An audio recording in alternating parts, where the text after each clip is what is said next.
Zambian President Hakainde Hichilema has taken steps to reconnect with Zimbabwean President Emmerson Mnangagwa despite ongoing tensions between their countries.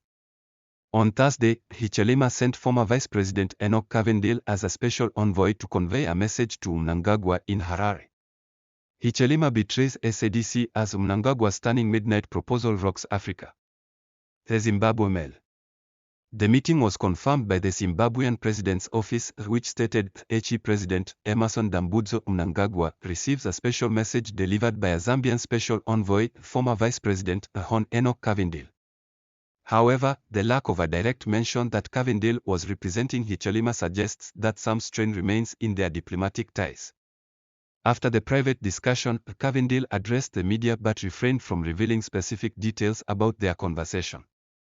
He highlighted the importance of the relationship between Zimbabwe and Zambia, stating, "Zimbabwe and Zambia have a special relationship that necessitates constant and regular consultation." He also noted that this visit differed from his earlier one, which aimed to gather support for Zambia's candidate for the presidency of the African Development Bank. The relationship between the two nations has faced challenges in recent years. In 2023, Nevers Mamba, a former vice president of Zambia, led an observer mission that issued a critical report on Zimbabwe's elections, causing diplomatic friction. Tensions escalated further in June 2024 when Mnangagwa accused the United States of increasing its military presence in Zambia during a meeting with Russian President Vladimir Putin, claiming it was an attempt to isolate Zimbabwe. This prompted Zambia's Foreign Affairs Minister Malambo Hembi to label the remarks as an unwarranted attack on Zambia's sovereignty. Despite these difficulties, both countries appear to be making efforts to improve their relationship. Their shared history, particularly Zambia's support during Zimbabwe's struggle for independence, continues to serve as a foundation for potential reconciliation. As both leaders navigate their complex ties, observers are keenly watching to see if this recent meeting will foster improved relations between Zimbabwe and Zambia. The need for ongoing dialogue and cooperation is evident as they work through their differences while acknowledging their historical connections. Maputo, Mozambique was on edge on Sunday ahead of a ruling expected on Monday to determine the final results of October's disputed elections, after allegations of rigging triggered weeks of protests in which security forces killed dozens of people. The ruling party Frelimo was declared winner of the October 9 elections, extending its 5-decade rule as the opposition accused it of fraud.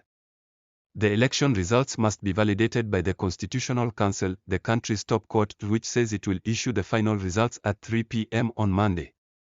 The main opposition presidential candidate Venancio Mondlane has threatened chaos if the Constitutional Council confirms the initial election results. Frelimo's Daniel Chopo, 47, is poised to succeed President Felipe Nyusi to become Mozambique's 5th president since its independence from Portugal in 1975. Nyusi is stepping down after serving the maximum 2 terms. Chopo won over 70 of votes, according to the country's electoral commission. Mondlane, backed by the Podemos party, came second with 20% of votes, displacing former rebel movement Renamo, which had been the official opposition party but whose candidate came third this time around. In Parliament, Frelimo increased its number of seats to 195 out of 250, more than the 184 it had before. Observers have said the election was not free and fair. A European Union mission reported irregularities during counting and alteration of results at the local and district level, problems which have marred most polls since Frelimo first allowed multi-party elections in 1994. On Monday, the whole country must stop, Mondlane said in a broadcast streamed on Facebook last Friday from an undisclosed location abroad. He called for prayers in the Southeast African country on Sunday. "We are giving the opportunity to pray for the judges of the Constitutional Council, to pray for its chair, Dr. Lucia Ribeiro, so that on Monday, from her, justice comes out, the electoral truth does not come out as a lie," he said. Mondlane, who holds sway over many of the country's young voters and claims he is the true election winner, has threatened chaos if Frelimo's election victory is not overturned.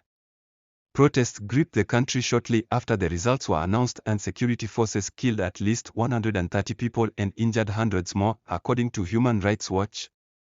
Chopo, a lawyer, is seen as a business-friendly choice who analysts say is likely to maintain the status quo, including a fight against Islamist insurgents in the north and partnerships with companies like ExxonMobil which are trying to get major gas projects off the ground.